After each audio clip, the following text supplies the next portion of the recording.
Hello everyone, and you're very welcome to this channel, narcscon, where we deal with everything to do with narcissists and how to overcome them and how to thrive after a relationship with one by understanding what we went through. Today I'm going to do a podcast that was promised. It's 9 key ways that you can thrive after having a toxic relationship with a narcissist. And I can tell you that I have put these ways into great effect, and a lot of other people have also. So I've narrowed down what I would consider the most potent and essential things that you can try, because when you are coming out of a relationship with a narcissist, particularly if you've been discarded, and also particularly, after everything that they've put you through, your brain is a mishmash, a mess. It's been groomed and manipulated in covert ways that you don't realize until you actually get out and unravel the whole situation with the narcissist, understand what you've been through, and then actually do work to get yourself back and to retrain your brain. And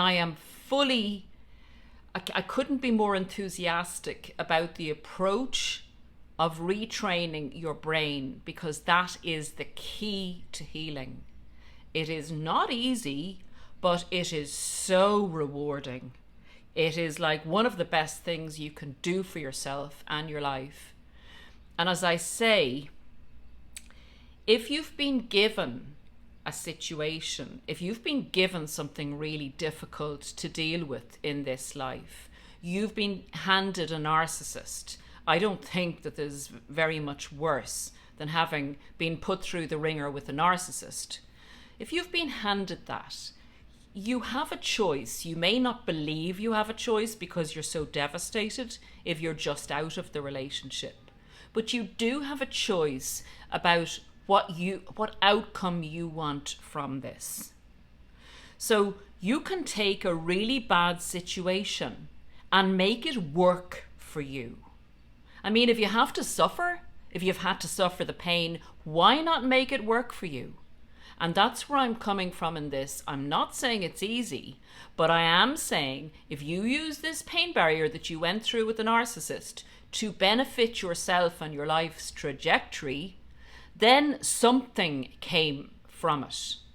That's all I'll say. Did you deserve it? No. Would you prefer it didn't happen? No, not now. Maybe at some stage you might look on it as a blessing because of the way you dealt with it after the narcissist. So guys, the first thing, before I get into the 9 points, the first thing I would say is, obviously, there are various levels of narcissists, and that goes on the spectrum to sociopath and psychopath. So the first thing before any of these things is be safe. Get yourself, if you're in a dangerous situation, and sometimes we're not the best to assess that. So if there's any danger at all, get out and go somewhere that the narcissist can't locate you. Just preempt everything with that. Now we get into the 9 points. If you have had a commoner, gardener, disgusting narcissist that you have been dealing with, that you're trying to heal from, let's go through these. These are effective. I promise you, if you put your attention into these things, you will heal, but not just heal. You will bless the day that you came on or went on this type of a program, because it'll bring blessings into your life, literally.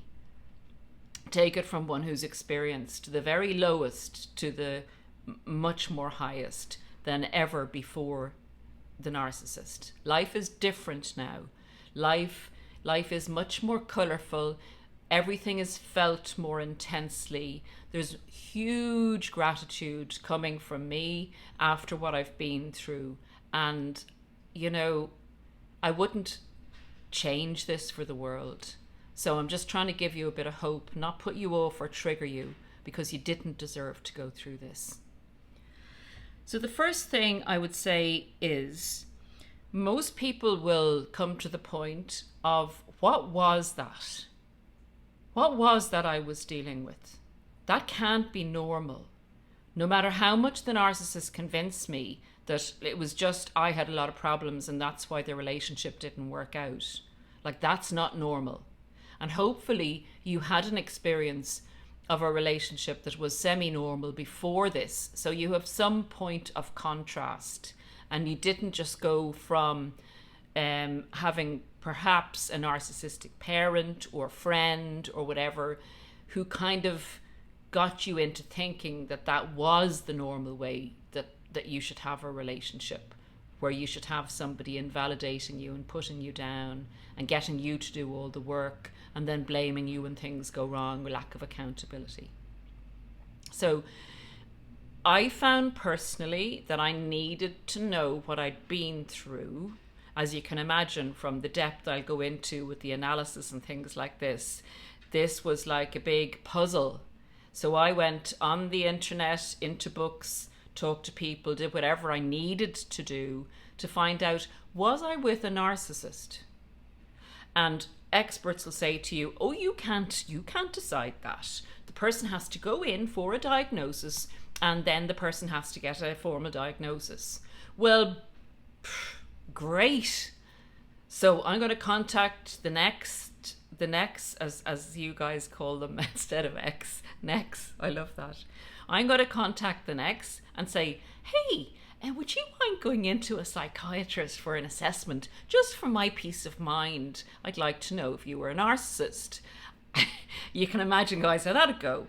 So what I'd say is we have to, with the best of our learning abilities and checking out the DSM, we have to reassess the relationship we were in and come to our own conclusion.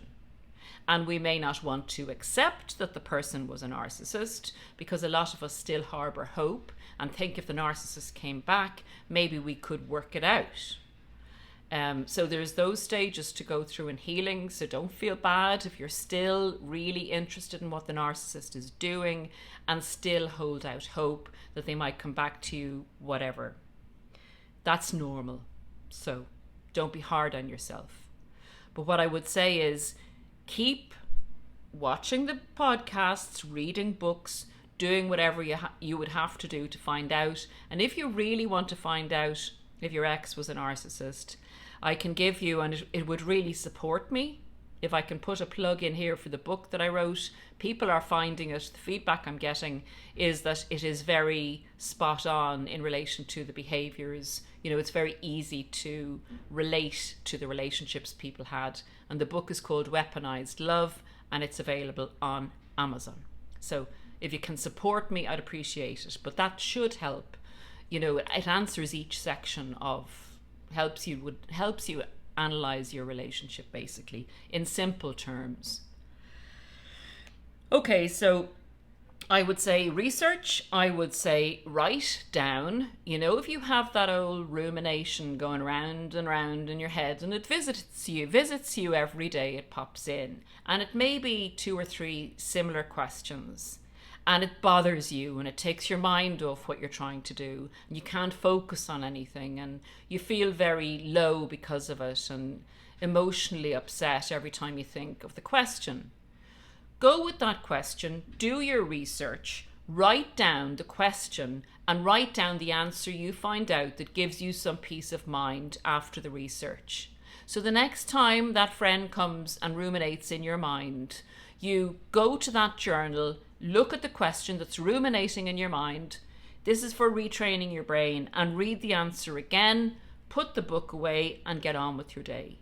You go into that practice with your brain and the new neural pathways that need to be laid down by your brain over the pathways that were laid down in the narcissistic relationship.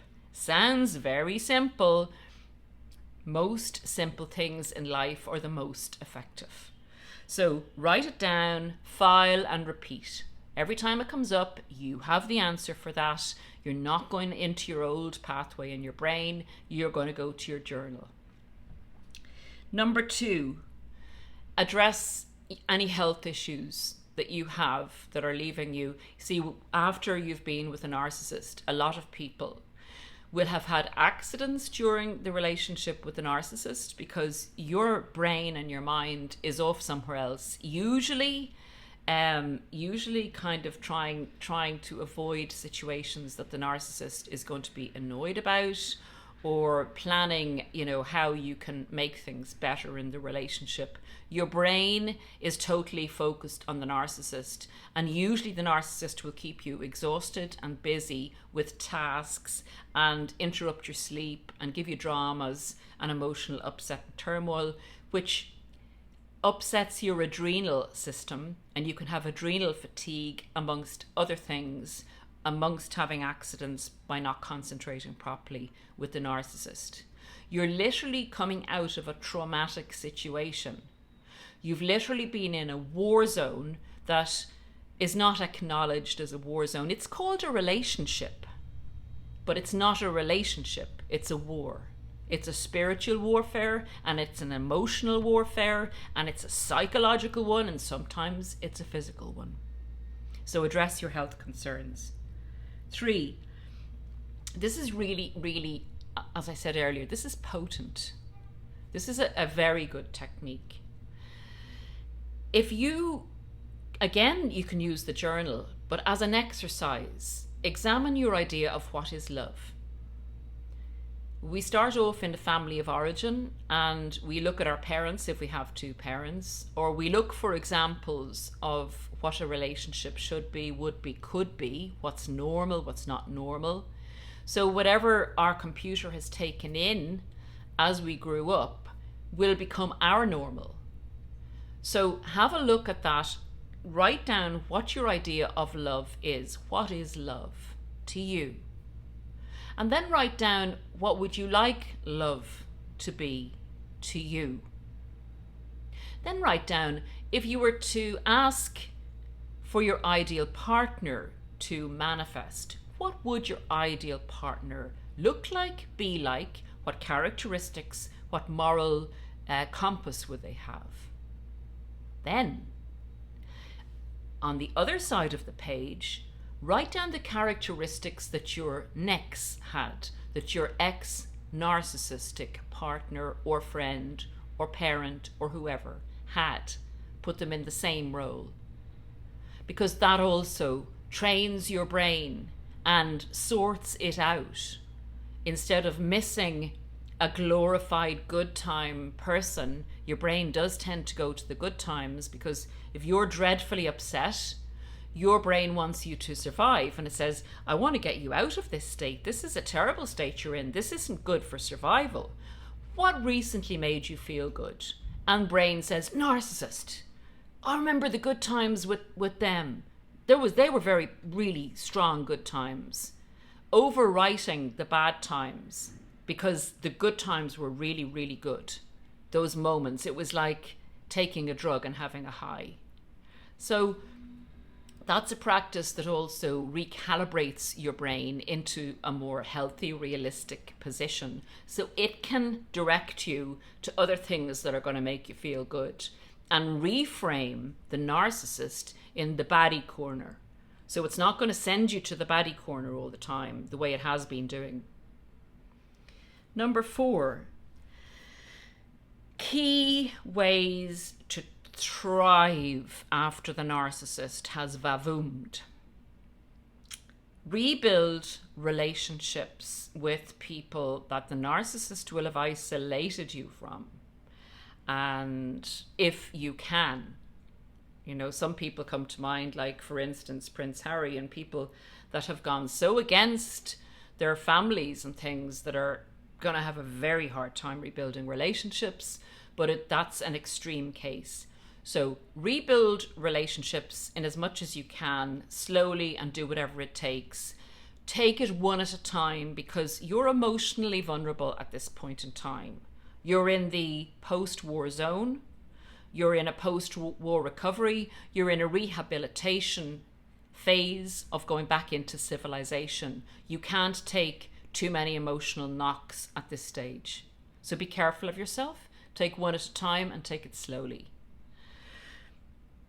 The other thing I would say to do, perhaps should have preempted the rebuild relationships, and it's part of number 4, is learning about what a narcissist is and learning about what an unhealthy relationship is a wonderful way to totally reassess all of your relationships in your life, all of your past relationships and all of your present relationships, and decide what ones serve you and what ones don't, and back away from the ones that don't, or cut them off altogether. And sometimes the narcissist smear campaign and people that support it or have believed what the narcissist said about you, having known you all your life, sometimes that will really help you sort out your true friends from your non-friends. So we can make a positive out of something negative that's happened to us with the narcissist. We can use it as a looking glass to examine our relationships and put them in an order that's acceptable to us because of the experience, the negativity of the narcissist. Let's use it for our advantage. Let's turn this damn thing on its head and make it work for us. If we had to go through it, we're going to make something out of it. We're going to turn a negative into a positive. And that, I tell you, my friends, is really giving the proverbial finger to the narcissist. They would not like to think that you were benefiting out of the experience that's meant to destroy you. So whatever satisfaction, I got a lot of satisfaction out of that when I eventually had the momentum. You know, you were able to get up, you were able to go to work, you were able to shower. You remember that stage, or maybe you're in it still. That passes, I promise you. So stick with us, please. Number 5 is sometimes it gets so bad that you feel you can't do it on your own. Go for coaching, invest in yourself, get some support. If you want to go to a therapist, come to me, go to anybody else that really makes sense to you, that you resonate with, for some help and support. And I will say, this isn't for everybody, but for me, I got to a point where I surrendered. I surrendered to God. I said, I can't do this on my own. I need your help.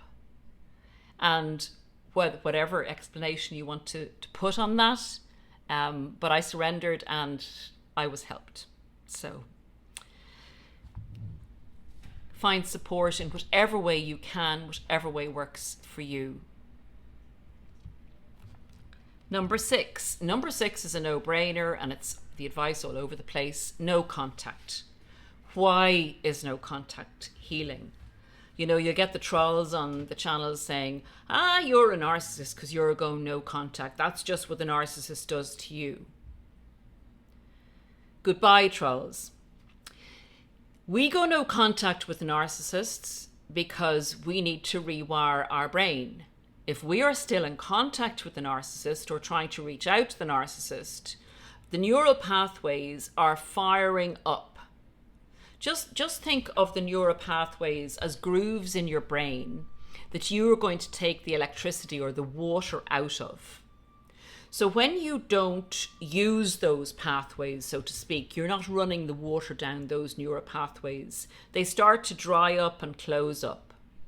But if you're continually making contact with the narcissist or trying to find out about the narcissist, which is very natural, so don't beat yourself up about it, but the positives of not doing that for you are immense in relation to those neural pathways are drying up.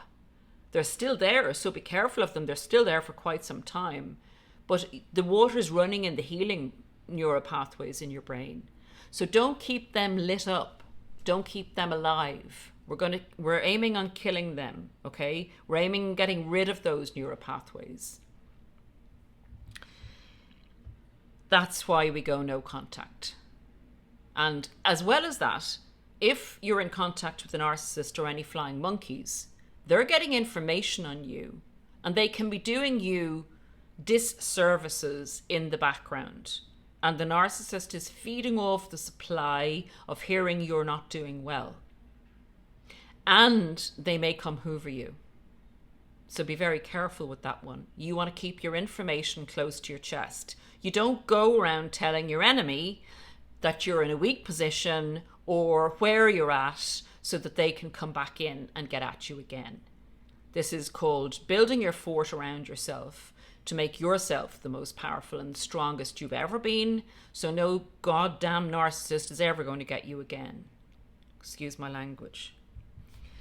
Number 7. This is really important for thriving after the narcissist, is to set new life goals. Setting new life goals says to the universe that you have hope, that you believe in yourself, and that comes back to you. That is reflected back to you. What you feel and what you experience in yourself is your reality.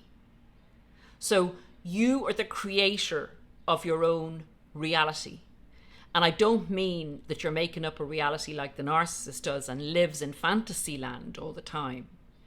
You're positively reinforcing within yourself that you see yourself and feel what it likes to be in a very good position. Setting your life goals and putting yourself in that position that you want to be in mentally. Setting yourself at the end, feeling what it feels like when you will have achieved these new life goals, will bring the life goals to you. Don't doubt that you can make it. Don't hope that you can make it. Don't wait to make it. You made it through the narcissist. You made it through a world war, a personal world war. You can do anything, and you must believe that. Number 8, and we just have 2 more. This is an interesting one, and I actually quite enjoyed doing this myself. I loved the experiment of it, and that was practice setting your boundaries. So decide what your new boundaries may be. And maybe if you're a person, say, that, was always thanking people or always saying sorry to people, or something of that nature, some habit that you may have found yourself in. I remember practicing not saying that so much, or not apologizing, or, when I wasn't at fault, just, oh, sorry, I'm sorry. And I still say it on the street sometimes, oh, sorry, if I get in the way of someone. That's just a small example of boundary setting. You may have a bigger example, like with family, and them expecting you to do certain things, and then you say, well, actually, I can't do that, I'm too busy. So could somebody else do that? I'm prepared to do this, but I can't do that. And they go, what? What do you mean you can't do it? Because they're so used to you doing things. So it's about practicing not being there for everybody all of the time, which leads me to the next point. Love yourself the way you love others. Love yourself that way. It's a very important message for our dear friend Brain. Brain needs to hear this. Brain needs some examples of this. So if you haven't been the type of person, and these are very, very minor examples of how to love yourself, but if you start to care for your body, if you start to care what you're eating, if you start to exercise, if you start to get a massage and don't think it's selfish, some people, particularly narcissists, massages, do it. I deserve everything. Well, we may not go there. We definitely won't. If you're an empath, you definitely will never get to that stage. But it would be good if you could put a bit more balance in and say, I am much more effective in life if I look after myself. I'm not going to drain myself. I can actually do more good in the world, if that's your motivation. I can help my family more if I look after myself. So instead of looking at it as being selfish or taking something away from other people, If you need to trick your brain and say, hey brain, if I go and do this nice thing for myself, I'm going to be able to give back twice as much. Is that okay, brain? And brain says, oh, I think that's a great idea. So literally, I'm sorry for being a little bit funny, but it literally, what you're doing is you are affirming yourself as being worthy.